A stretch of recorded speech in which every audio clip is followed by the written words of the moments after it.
So, which variants of the game are possible? We can use many variants and combinations of the players in this game. One-player game is the most amazing. If you play chess by yourself, it is unclear how do you make decisions for the whites and the blacks. In our game, it's different. For example, we take 30 seconds clock and put it here. We take 5 seconds clock and put it here. Say, I play both black and white chips in such a way that I can think about one turn for 5 seconds for the blacks and for 30 seconds for the whites. Now, let's see what happens. Say, it's the turn of the blacks. I start the clock. I have exactly 5 seconds to decide where to put a chip. I put it and the time is over. I mean, I have to make a very quick decision. Another situation. I play white. I flip the clock. It is 30 seconds, unlike 5 seconds for the blacks. I can take the time to think, to analyze the situation, to think it through, to build a strategy. I still have time. That is, when I play white, I'm thinking long and hard to make a string of logic before putting my chip. Time is over. I mean, when someone plays both black and white using two different clocks, in fact, they start using two different sides of the brain, the left and right hemispheres, which do not work the same way. One hemisphere is responsible for logical, structured thinking, and the other one for creative thinking, associations, intuition. Therefore, your right brain actually plays against your left brain. If you play many games in that way, you will know which hemisphere works better and which one you need to train.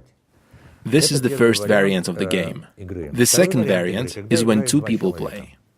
Let's say there are two opponents. One plays white, another plays black. It is quite simple. In one turn, one player can put two chips,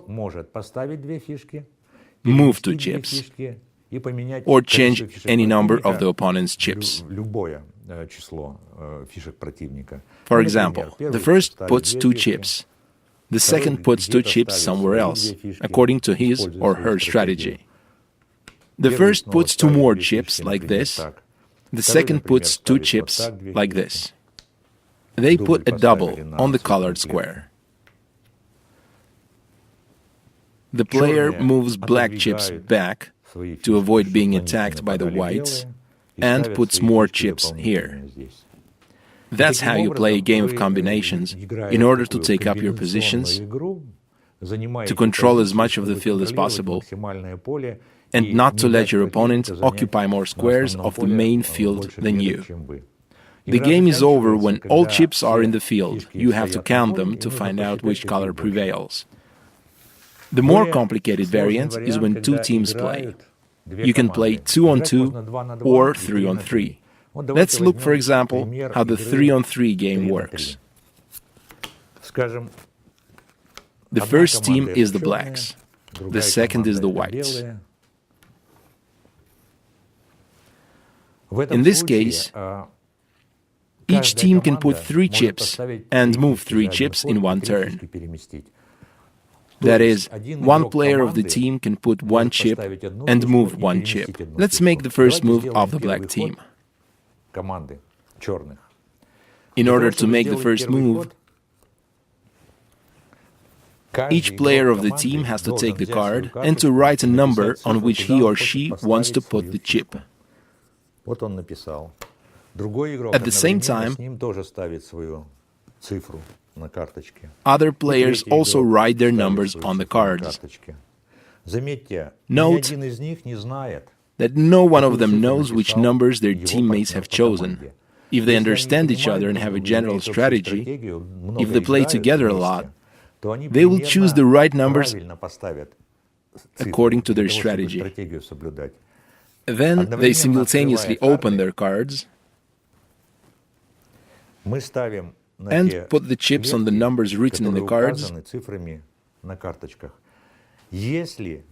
if these numbers do not coincide. If two numbers coincide, the team put only one chip from these two players and one from this player. That's why it's important to feel a general strategy in order to make the right move.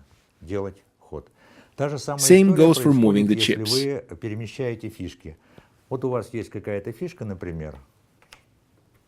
For example, here are your chips in the field, and the players choose the spots they want to move the chips to